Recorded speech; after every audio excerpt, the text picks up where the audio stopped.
Band madam మమ్మల్ని గుర్తించినందుకు మీకు ధన్యవాదాలు. మమ్మల్ని పట్టించుకోవట్లే సమాజం. పెద్ద ప్రత్యేకించి ఇంట్రడక్షన్ బేస్ వస్తుంది కదా అని బేస్లెస్ మాటలు మాట్లాడదాన్ని. మీరు చాలా గౌరవిస్తారు, నేనేమో చాలా చనువుగా జోకులు వేస్తుంటాను. ఇదేనా మన కోన వెంకట గారిని ఏమో అనుకున్నాం, ఇంతేనా అని అనిపిస్తారు.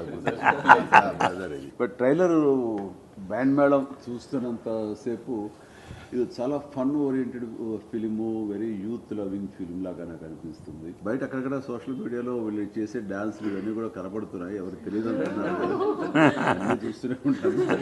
కోన వెంకట తనకు ఉన్నటువంటి ఎక్స్పీరియన్స్ తోటి దీనికి అన్ని రకాలుగా కొంచెం జాగ్రత్తలు వహిస్తూ మీరు అనుకున్న అది ఖచ్చితంగా రాబట్టే విధంగా తన ఇన్పుట్స్ ఉంటాయని నాకు తెలుసు. Plus Satish director, young director, తను చూస్తుంటేనే చిన్న డైలాగులు పనిచేస్తూ అవి ఉంటూ ఫన్ ఓరియంటెడ్గా ఉంటుంది. ఇలాంటి సినిమాలు ఎప్పుడైనా సరే సీరియస్గా చెప్పాలని ప్రయత్నం చేస్తే చూద్దాంలే అబ్బాయి ఎంత సీరియస్. బాగుంది, ట్రైలర్ బాగుంది.